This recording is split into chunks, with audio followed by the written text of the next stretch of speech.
Hello everyone, and thank you for attending today's webinar, The Race to MEC-anize the Mobile Network, sponsored by Ribbon. Before we begin, I wanted to cover a few housekeeping items. On the left-hand side of your screen is the Q&A. If you have any questions during the webcast, you can type your question into the Q&A box and submit your questions to our speakers. All questions will be saved, so if we don't get to answer you, we may follow up via email. At the bottom of your audience console are multiple application widgets you can use. If you have any technical difficulties, please click on the yellow Help widget. Here you can find answers to common questions. A copy of today's slide deck is available for download in the green Resource List widget. Towards the end of today's presentation, we'll ask you for your feedback. A survey will pop open on your screen and will only take 1 minute to complete. Your feedback is extremely helpful. An on-demand version of the webcast will be available about 1 day after the event and can be accessed using the same audience link that was sent to you earlier today. I would now like to turn the event over to Heavy Reading's Principal Analyst, Jennifer Clark. Thank you very much, Becky, and welcome everyone to our webinar on mechanizing the mobile network. I am Jennifer Clark, Principal Analyst of Cloud Infrastructure and Edge Computing for Heavy Reading. And joining me today is Chip Boyle from Ribbon. Chip, you want to say a couple of words about yourself? Sure, thanks, Jennifer. Chip Boyle, VP of Systems Engineering. I head up our research labs, and today I'm here to talk about how we can speed up MEC application adoption. Excellent. All right, so let's get started. I'm going to be showing you some survey work that we have done with our communication service providers, and we've conducted a number of these edge surveys over the recent years. Most of the responses remain remarkably consistent and showing some maturation as we move forward in time. There is one area that consistently changes, and I will point that out when we get to it. But for now, let's talk about some of the edge computing priorities. And one of the consistencies in MEC is that low latency applications are a key driver. The CSPs understand the benefits of MEC for edge-related workloads such as video surveillance, facial recognition, other visual analytics technologies. The question of where compute resources will be placed provides a slightly more nuanced conversation.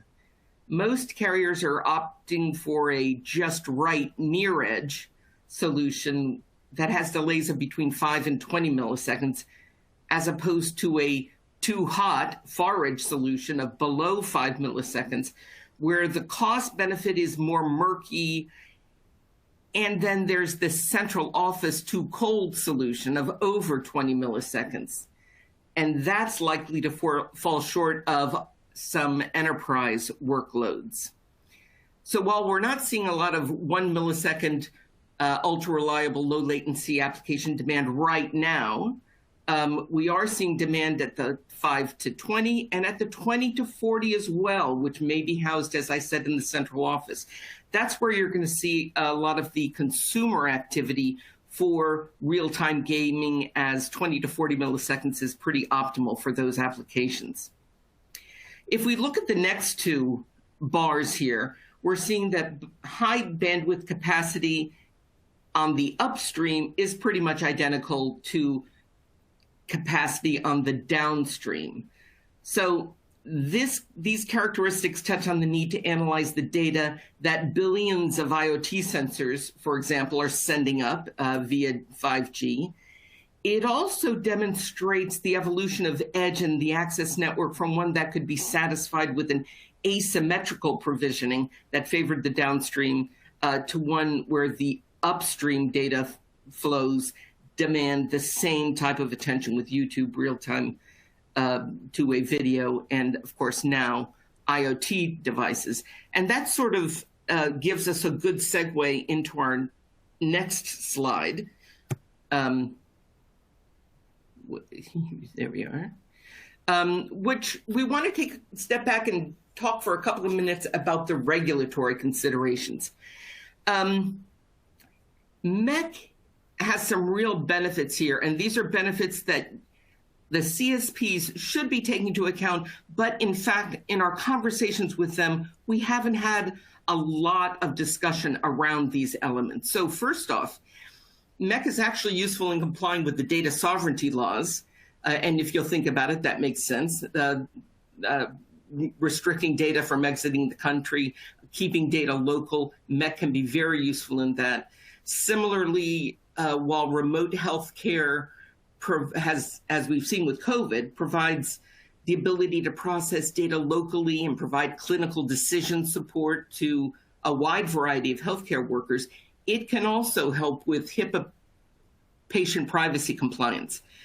Edge computing platforms that secure patient information locally in a distributed manner is less vulnerable to inadvertent or malicious breaches.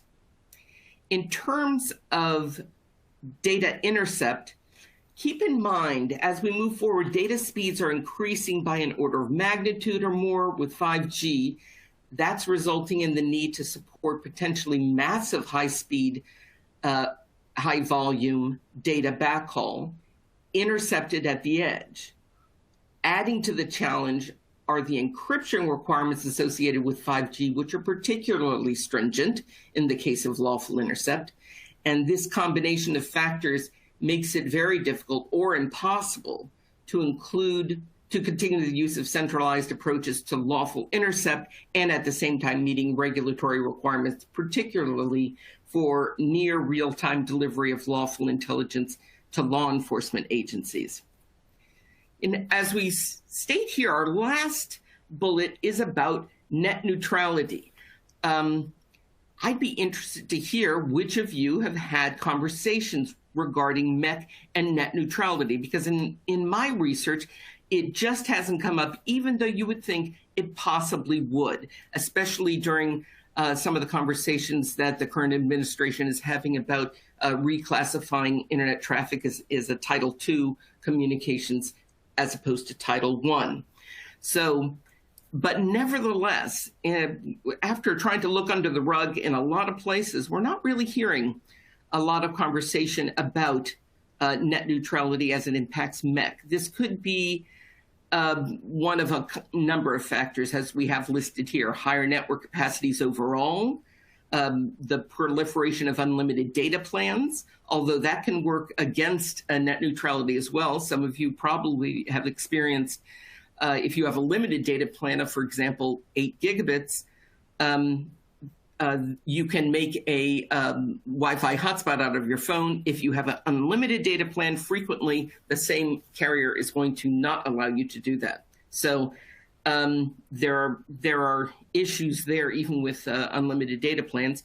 The growth in upstream traffic, the availability of content from multiple sources, the symmetrical broadband access design, all of these lend to a slightly less focus on network neutrality as it impacts MEC, but it's something that we need to keep an eye on, and it is something that could change at any point. So let's talk about monetizing the edge, which is, of course, core concern of all the CSPs, and very much round up in where we put the MEC resources, et cetera, as we discussed. We believe that the application with the greatest revenue potential is industrial IoT and the automated factory. This holds true fairly solidly throughout our MEC surveys. Private LTE is, of course, a growing application as we see more and more enterprises voicing an interest in this, and the service providers creating packages that enable this easily without completely disrupting their existing network, and doing so via MEC. Video content delivery, of course, and smart cities. Some of these are more important in certain regions than in other. We see a great smart city, also utilities interest in Europe. Gaming continues to be of interest to all regions, but it varies in terms of price and sensitivity with the consumer groups there. Distributed virtual mobile core, Then we get down to autonomous vehicles. And even though there are many great ghost stories existing about the impact of autonomous vehicles on the network, my favorite is 50 gigabits of traffic per car per hour going up to the internet. And even today, we see some cars generating 25 gigabits of data per hour. However, that is not necessarily all going up to the network, usually used for diagnostic purposes. In terms of AR, VR, yeah, there are a lot of interesting demos, POCs, some adoption by the factory floor, but according to our survey here, not as large a driver as things like the private LTE, smart cities, supply chain management, etc. It is interesting to note, however, that no app falls below 10% of the respondents. Everybody is interested in all of these apps. They're open to a variety of ways of monetizing the network. This is contrasted with the barriers. So let's look at the general curve here. Over a third of the respondents voted for each one, almost. So these are not like picket fence barriers, but they're also not Jersey barriers. They're solid barriers, but only the first three are really providing a note of caution to our respondents. The high cost, the unclear business case, and technical issues. That's pretty much bread and butter of barriers. How do you pay for it? What's justifying that cost? And how do I implement it? Everything else we're going to be able to overcome fairly easily. But the whole reason behind all of these POCs, all of this examination of the applications, all of this investigation to MEC is to provide the business case, which will then satisfy the costs. And we do see costs coming down. And then the integration issues, which are, that covers a wide area of possibility there. But it generally is, how do I implement MEC in my existing network environment without completely disrupting everybody and making sure that the solution can be managed in an automated fashion, because it is by definition highly distributed. I can't afford to be rolling trucks, having people on site, and rolling out appliance-based applications at these sites. It has to be highly virtualized, highly automated. So that is the crux of the barrier issues there. I'm going to, in terms of investment priorities, let's look mainly at the security issue. Security still is top of mind. That is what both the providers of services and the CSPs themselves need to be focusing on, along with an adherence to MEC standards, which is our first line item there. And as I said in the previous slide, investing in stronger integration across the stacks, the APIs, the local management. That's the third priority, and I think those are the areas where carriers are rightly investing right now.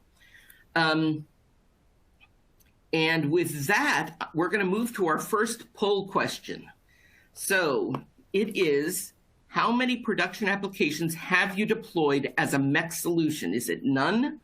Is it 1, 2 to 5, 5 to 20, or over 20? And I'll wait while everybody answers that. Please do chime in. What do you think, Chap? I think, I don't know. Do you think it's going to be more than 2 to 5? Do you think it's going to be 5 to 20? No, I'd be surprised if we crack 2 to 5. I mean, probably private LTE, things that are, more focused. We're in the single digits, I feel.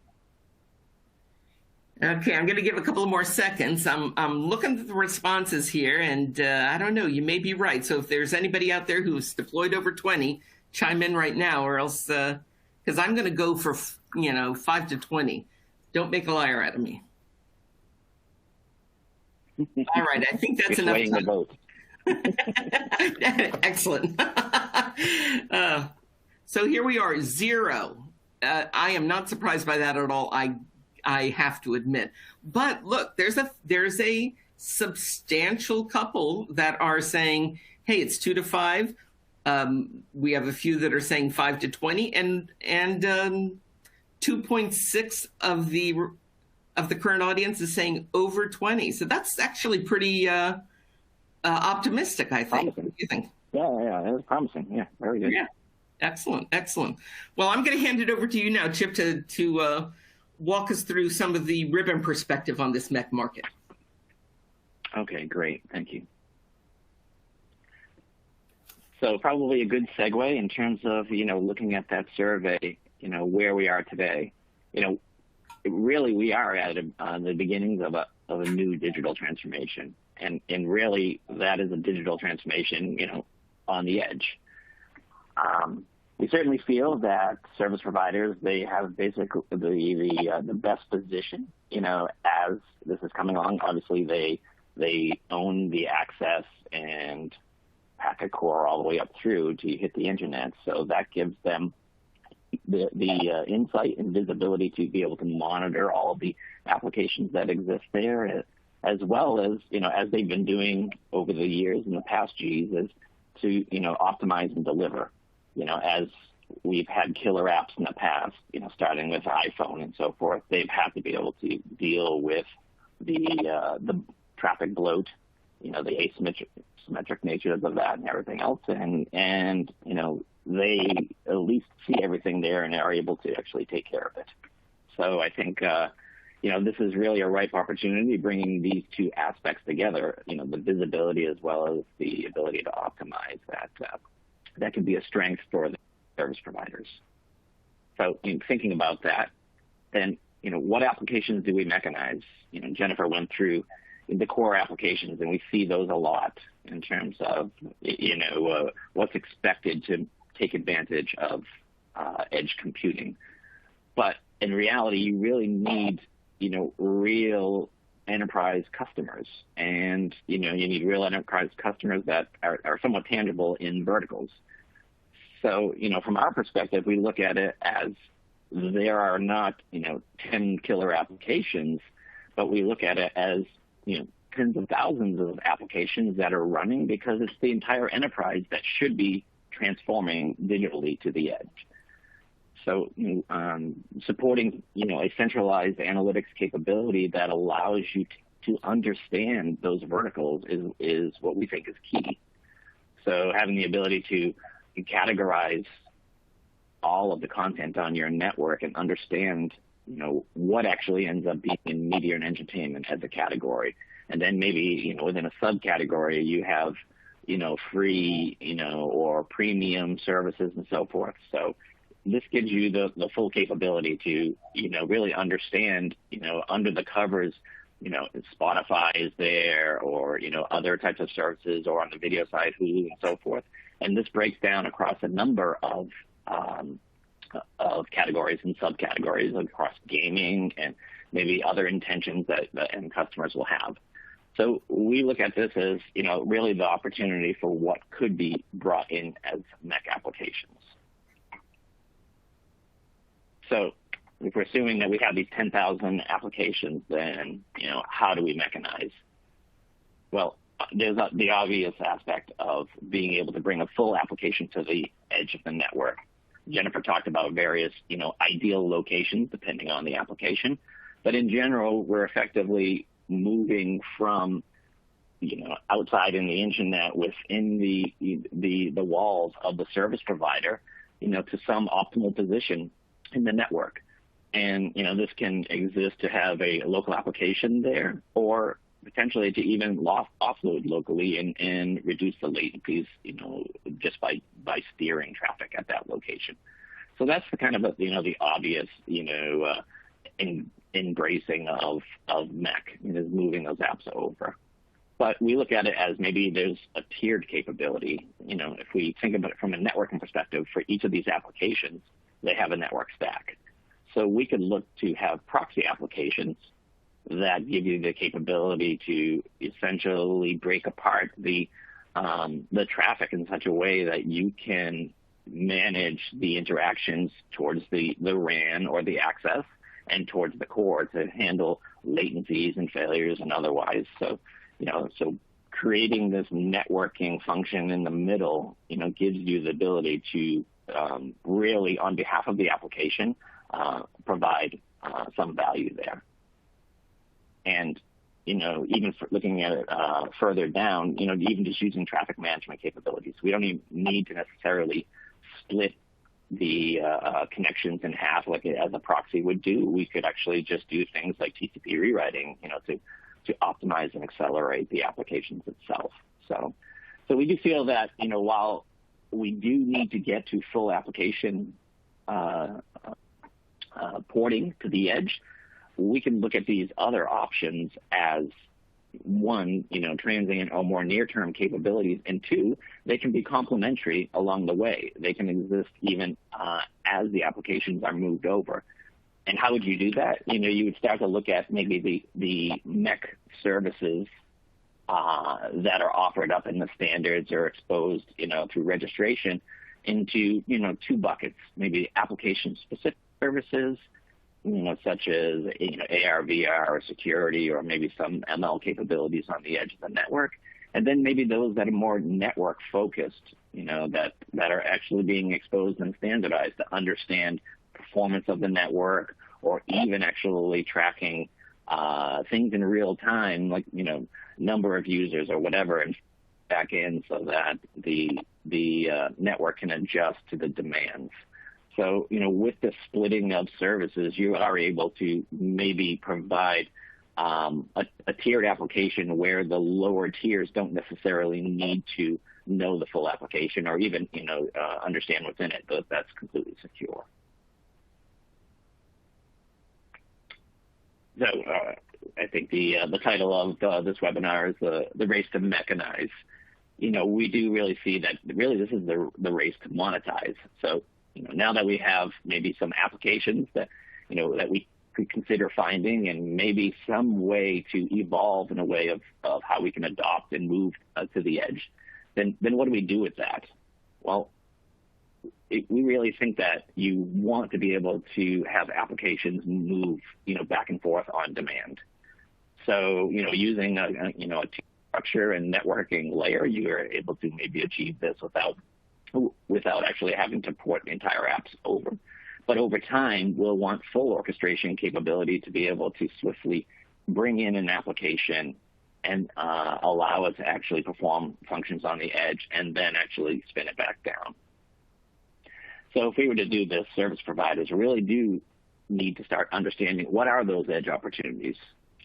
Again, about a lot of the ones that are more mainstream and, maybe the first movers. But, if we look beyond that and wanting to prepare for this new digital transformation, you need to start thinking a bit more broadly.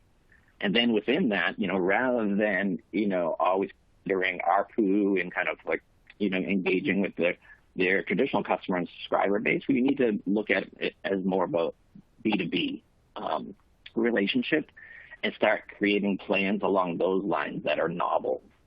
And then within that, these offerings need to be there, but they need to be there in a way that's frictionless engagement. So you need to expose APIs to be able to handle that. And then obviously we want to be able to handle the SLAs that may be needed across each of the applications. Then from the enterprise customer's perspective, they really do need to start pulling their requirements and thinking along these lines. Obviously, there are a lot of these killer applications that are possible. So then what are the edge use cases do they want? Is it kayak, looking to actually have some ability to show you in real time what's going on at a vacation spot that you're considering? Is it other services that you may want to actually fold into your application for deeper interaction and engagement? What environment would you want to roll that out in? And, do you need this as a guaranteed service, or is it a best effort service? I mean, if we're looking at 10,000 applications, do they all need guaranteed service, or is it something that is, ideal to have, but they could live without, as an application? So that brings us to, maybe really start considering certain use cases here. So, if we could imagine, large venues, I think this is talked about a lot in edge compute. These are scheduled events. So if we're having scheduled events, they may fall into a number of categories, like sports or concerts or festivals, et cetera. In these scenarios, we would want to actually understand what applications would you want to deploy in that scenario. So for sporting, maybe you actually have online betting capabilities. Maybe you have, fantasy gaming that's attached to that. And then maybe there's a number of other applications that are tied into the infrastructure, the venue itself, like ticketing and concession and so forth. So that seems really reasonable. And, in other cases, though, if it's a concert, maybe you want to swap out and have maybe on-demand ability to download music, maybe music that was actually just played in that during that concert. So you can see that these things can change and kind of ebb and flow, and it really is a dynamic thought process on what you want to do. And the overall idea is really for those enterprise customers to start bringing an edge experience to their end users. But the world is not actually nice and scheduled, so obviously we have to deal with the unexpected. Unscheduled events such as traffic accidents, and weather issues or social media, flash mobs, these types of things. Again, in these scenarios, we'll want to think of what we need to bring on as applications, as well as, the applications do itself. Now, I think the autonomous vehicle is probably an ideal kind of use case that probably wraps up everything.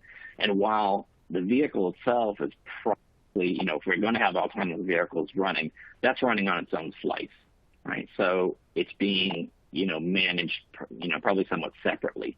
But there's a number of other applications that are probably in that car that do not need, that dedicated slice.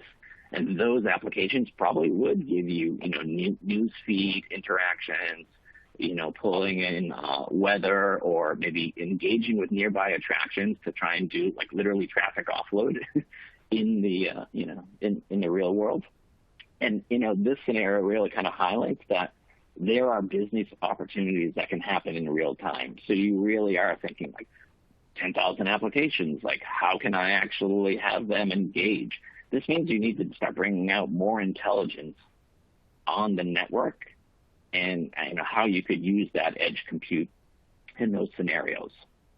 So, really quite interesting and powerful. And these are just two use cases. Obviously, there are many variants that could be considered here, and that's the interesting part, is how do you actually break apart and kind of categorize that whole world so that you can actually monetize it effectively. So now that we've kind of thought about application use cases and so forth, maybe we can get back to what could be the benefits, and maybe what could be the benefits today. So obviously, if we're going to bring the full application over, these scenarios, you could do something simple, and these are real use cases and real numbers, but just to give you an idea. But if we were to bring video content to the edge, I think that was probably maybe like the third use case in Jennifer's list there. Then obviously you're going to get some gains there. Maybe overall, through the entire download, you get some gains like 30 to 50% reduction in download times. But you actually had to, port that application over in one of, a number of ways. Either you're bringing an app over to a platform, or the service providers themselves are basically facilitating the relationships with the cloud vendors so that those, the hardware and or software is running on-prem or wherever that edge compute scenario is. So there's work to be done there. But if we look a little bit broader, we see that, taking on this maybe proxying type approach, it really ends up being more of just of a network service here. And we can still get gains by doing this, yet we network enabled it. There was no application coding or integration involved here. So it effectively allowed us to get gains and provide downstream latency improvements to the end customers without any effort or any change there. And equivalent, if we look at the traffic management tier that we discussed before, again, in these scenarios, we can provide some nominal gains as it relates to maybe doing something like negotiating the congestion window of TCP so that TCP doesn't go through a whole slow start. And maybe we only do this when we realize that the network is actually more lightly loaded. And, therefore we should be able to accelerate things a bit more. And again, this is a network-enabled function and no integration is involved there. So these are, obviously a bunch of, today type optimizations that could be done. And as edge compute, gets adopted and as the killer applications come on, then you'll start seeding these applications with all of these other capabilities. And really, it is not as, flipping the bit, right? When you go to edge compute, you're not going to light up all of those services that are listed, right? It is an evolutionary process. And so we fully expect that you will, utilize edge in a continuum effectively. And this, these types of optimizations and capabilities are really kind of sitting above what the service providers have to do on a daily basis. They are still managing their network under the covers for congestion, for all the, resource management constraints and so forth. So this is kind of an above and beyond type, set of capabilities that we feel can fit nicely into that environment and really take advantage of edge. So, looking at it like what's Ribbon's approach? I mean, we do look at this holistically. We look at, edge compute, but even edge compute within the core and in the transport itself. And, by looking at end-to-end solutions across these components so that we can optimize, handle, proper orchestration, extract analytics and insights for better management, all of these feedback into how MEC should be running and in terms of the closed loop feedback and understanding there.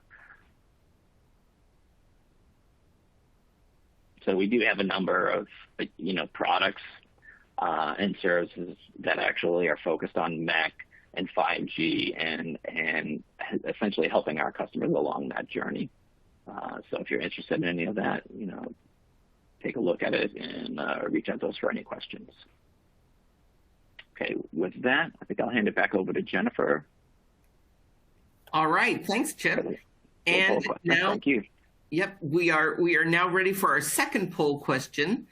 So, given this mechanized approach, what percentage of your enterprise customers do you believe would benefit?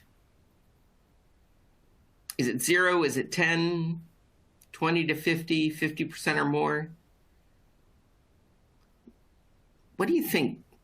Well, so Chip, I'm assuming that you're thinking 50% or more. I'm pretty biased. Yeah. Well, in this environment, everything is a MEC application or could be a MEC application. So, I guess. Yeah, I mean, I think if we're not, obviously we need to start getting the enterprise customers thinking this way, right? So I think there is an evangelization process that needs to happen from the service providers themselves. Exactly. To really broaden the thought. Yeah. All right. So I'm going to go with 50 or more. Good for you. Good for you. Yeah. Let's take a look. I think we've given everybody enough time. So respectable. Majority is 20 to 50%, and a good percentage, about a quarter, 50% or more. So, how does that strike you? Fairly realistic for this stage in our rollout?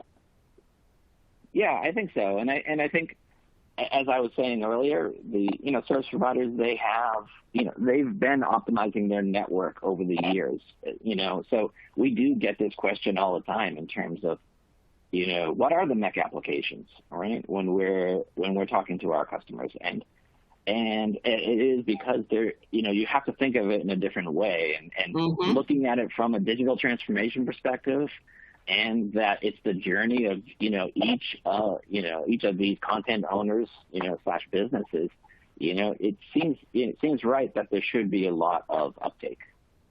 Yeah, and so you're looking at it not just from a latency perspective, but from an overall improvement in performance for either static events like your stadium example, or for more difficult to predict events and applications. Yeah. I mean, obviously, we've all, whether we want to admit it or not, run or providing equipment and software for the networks.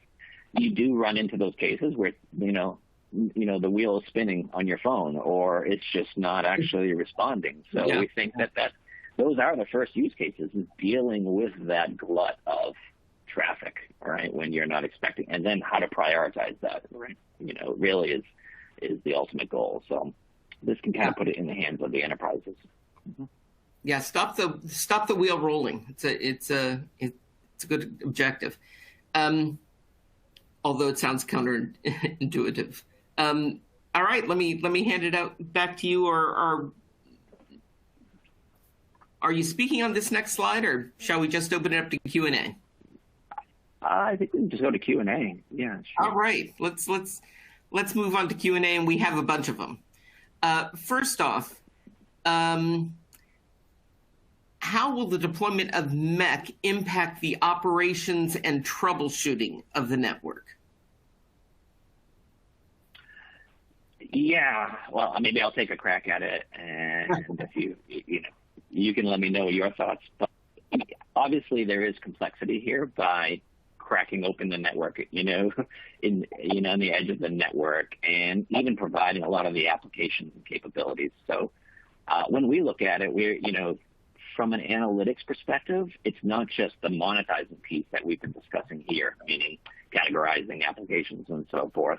We also look at it from a security and operations perspective, and that you really do need to understand, the end-to-end of the network and exposing each of those locations in terms of service assurance, customer experience management, and from a security perspective, how things are running there and making sure that they are nailed down. So I think it really does start off with, what is effectively our next generation of OSSs, which is analytics, right? It's analytics-driven and data-driven views.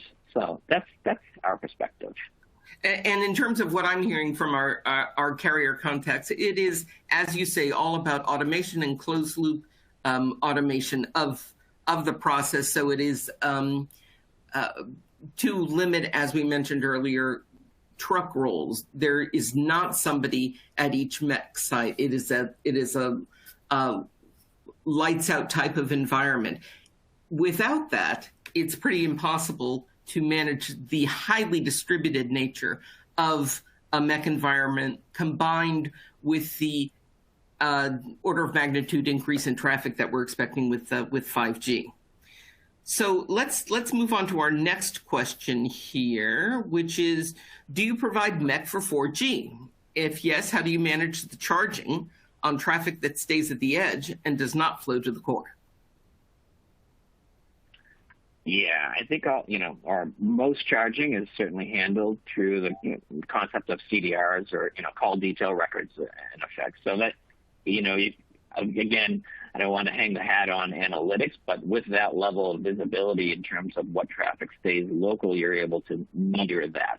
I mean, there's actually other complexities associated with MEC for 4G versus 5G as well, right, as it relates to just how the network runs, bumping the wire versus, routing the traffic around. But from a charging perspective, just like you said with lawful intercept, you need to kind of take on those aspects, for that local traffic that never actually makes it to the core. Right. Okay, our next question is, how do you bring or host TCP or UDP to the edge, or is it application specific like UDP for Netflix? Yeah, I mean, I think, if you think of it, the proxying function capability that, that can be below the application level, right? So you don't need to necessarily actually integrate with the app. So it doesn't have to be app specific there. Mm-hmm. Obviously, when you're engaging, say, I think Netflix today, I'm pretty sure it's still today, they still use TCP. They haven't adopted UDP yet, right? And, that may come in time as the standards kind of evolve. But, you're basically looking at it from, as a layered network solution. And that's why we were kind of basically calling it network enabled. I gotcha. Okay. Our next question is, what potential application can be hosted for financial banking services, considering the security and sensitivity of that type of business? You want to take this one, Jennifer? I don't know, maybe you've got more experience on that. The security and sensitivity of that type of business. Good question. We deal frequently with the specific requirements of the financial community. They are looking, of course, to maintain very close security on what they are doing. Frequently, that does mean keeping a lot of the data local, their customer records local. MEC can certainly assist with that. A lot of their focus then is on also latency, and the difference of a few milliseconds when it comes to a trade is the difference between many hundreds of thousands or millions of dollars gain or not. We see the financial community up to this point having focused very much on dark fiber connectivity between trading centers. Will MEC actually be able to assist them by moving some of that processing and compute local and then and save them latency that way? And the answer is yes. So there definitely are advantages that the financial institutes can leverage in the low latency area as it relates to MEC. From a security perspective, security is one of the key focuses in the MEC community. And one of the advantages, of course, is that you're keeping more of your data and your traffic local. It has less exposure to potential malicious actions on the part of black hats. And, some of the recent breaches that we have seen that have decimated some of the retail areas could have been very much mitigated if the vulnerability was much more highly distributed. So if you were limiting your attack surface. So there are advantages that can be leveraged in MEC for financial institutes and for, of course, all of the other wide variety of vendors that we're talking about. So let's move on to the next one. Do the new neutrality concerns have impact on MET deployment? This is something that Chip and I have been discussing. So let me turn it to you, Chip. What do you think? Yeah, I know. I think maybe even the MEC-anize proposal here, we're focused on, looking at accelerating individual applications. But one, when you look at net neutrality, we're not throttling all applications or, and then maybe benefiting one. We're only looking at doing, the optimizations and improvements that may be associated with an application that chooses to be on the edge of the network. And then two, so I think, avoiding the whole throttling aspect of it across all apps or a subset of apps in order for the improvement of one. I think, it certainly addresses one aspect of it. And the other one is, the application or being able to move apps to the edge, is a choice that can be made by any of the application vendors or the content owners themselves. So, that also kind of creates more of a level playing field where it's not actually being, there's no traffic management or optimizations that are done on your behalf without you knowing. So you have that opportunity there. But, I think it is an interesting question, given that net neutrality has been such a hot topic over the years, that it hasn't actually been talked about more. And maybe it's the fact that no one's getting to the, like, what are the apps, right? Or maybe what are the apps that may actually bring this question up, but the MEC-anize, concept maybe does actually start to actually hit that point. Yeah. What are your thoughts? Well, I divide net neutrality concerns into two pillars. One is your throttling traffic, and that used to be a lot on the cable networks, which were asymmetrical, which were trying to avoid the massive traffic uploads of a peer-to-peer application, and so they were invoking, much of which traffic was, of course, pirated. And so they were invoking throttling, and none of their customers like that. So, and that's what we've seen a lot of legislation about, that really to avoid a lot of the consumer concerns with net neutrality. Then there is, I can pay more and have better delivery service for my traffic, or I can charge Netflix to preferentially deliver their traffic. And I think the carriers are going to continue to stay away from that.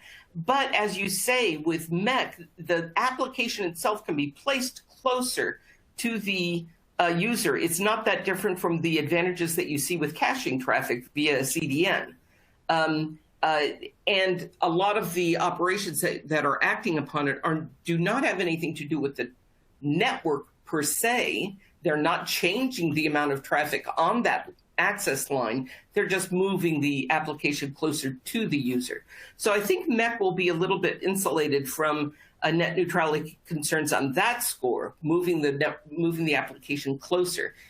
However, there is much more interest in net neutrality today than there was a year ago, due to the change in administration and the take-up of some of the net neutrality concerns that were very prevalent earlier. So things could change. It's a fairly fluid area. So I think with that, let's move on to our next question. Considering that there are multiple use cases which can be deployed via MEC, what is the key 1, 2, 3 use cases which will be deployed in the next 6 to 12 months timeframe, where operators will actually invest or want to invest? So if we look at the slide that said, hey, this is where we're investing, it dealt a lot with some of the mechanics of deploying MEC.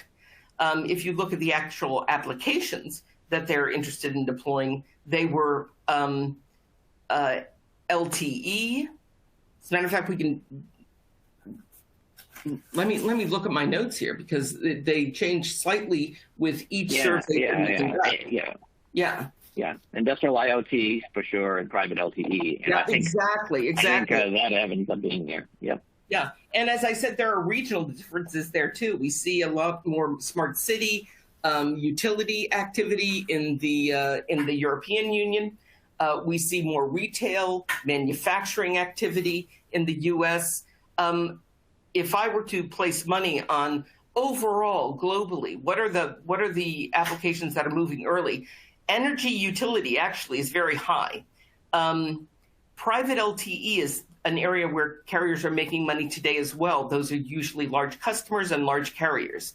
And then the third one that I think frequently does not get a lot of attention, but where there's a lot of upside, is in retail, where we see carriers continually looking to improve the customer experience in a brick or mortar store by creating basically the endless aisle, where you're out of an item in the store and the consumer can, with a very low amount of friction, rapid response, low latency, go in and order whatever it is that they're looking for, the size, the color, the whatever, the ply in the case of toilet paper, whatever they're looking for, and order that quickly. So I think those are three of the ones that I would place a lot of focus on right now. Manufacturing, retail, private. Yeah.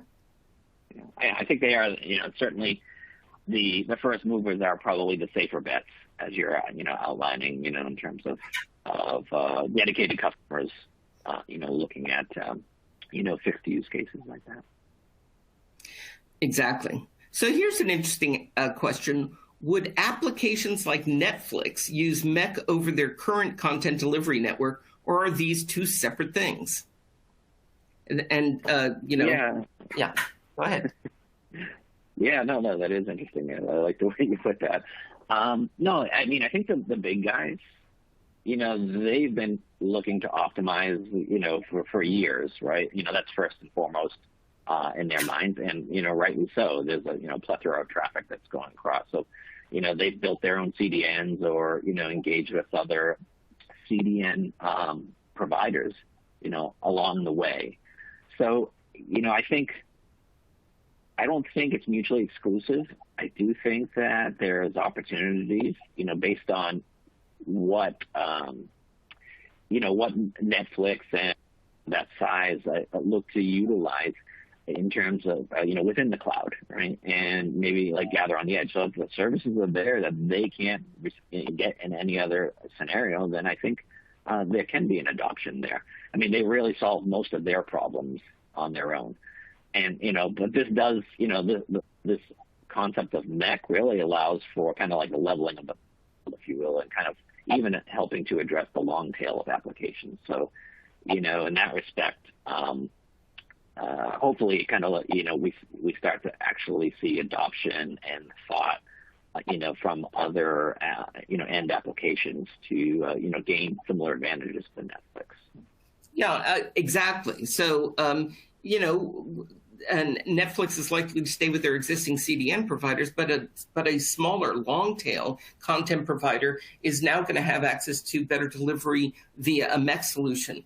I think the other important note to keep in mind with MEC is that it's mobile edge computing. So there's a compute aspect to it as well, especially when you look at some of the surveillance apps and some of the apps that are bringing in a huge amount of content to the MEC location and do not want to be burdening the upstream network to the central, to the core application with all of this data, and are processing it locally to determine what actually is relevant and what does need to be escalated to the core app. But they're leaving the bulk of that traffic at the MEC location and storing it there. So it's the compute element, the fact that we are actually operating on this data at the MEC location before we put additional traffic on the upstream, that I think differentiates it from a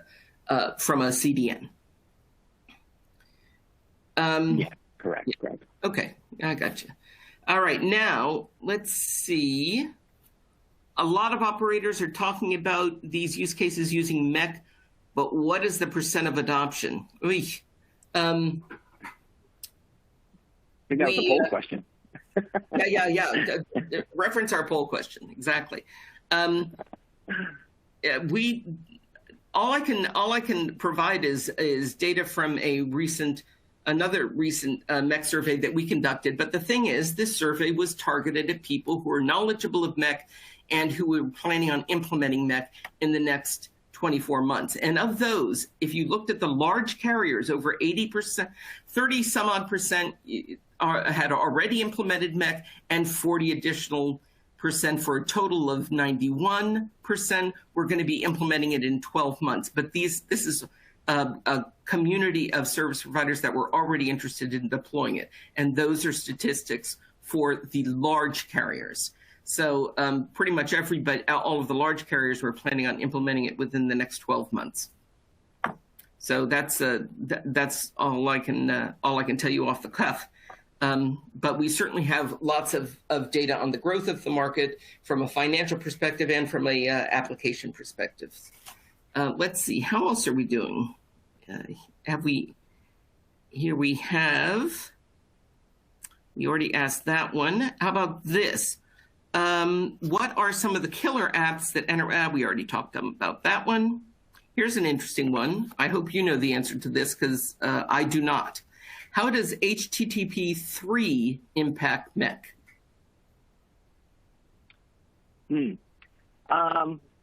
Yeah, so I guess HTTP3 and HTTP2, they're probably focused on quick, and maybe it's impact MEC or MEC-anize, but obviously I think it's kind of well understood that TCP has this, latency loop penalty, right? Because as you build up the connection, you have, a bit of handshaking that goes back and forth that creates extra latency. So MEC obviously can resolve those aspects while still even kind of removing some of the end-to-end latencies that you may incur after you leave the service provider's network, which, once you get to the internet, it can be the Wild West there, right? And, so MEC provides those benefits, but it's still, is reliant on the underlying transport. So I think HTTP3 as a new transport, will help optimize more the transport handshaking that goes on. So I think overall it's going to be a net benefit. All of these things are, kind of an evolution and adoption over time. I think the key is, how quickly do apps move, right, and adopt. I don't know, today I think there's a lot of maybe quick usage in terms of data volume, but it's probably all around, say, like YouTube, singular kind of companies that have adopted the standard and, to get the improvements there. But you look at the bulk of the applications and they'll take their own time to be able to kind of make those transitions. All right. I don't know if that answers it. It's definitely a little bit of a weedy question, but yeah, no, it's good. I like it. Yeah, good. Well, with that, I am going to wrap up our webinar for the day. Chip, thank you so much. Very interesting strategy here as we look to pretty much MEC-anize everything that we have coming out of the enterprise. And with that, let me thank yourself and our audience for tuning in, and everybody have a great rest of the day. Thanks for coming.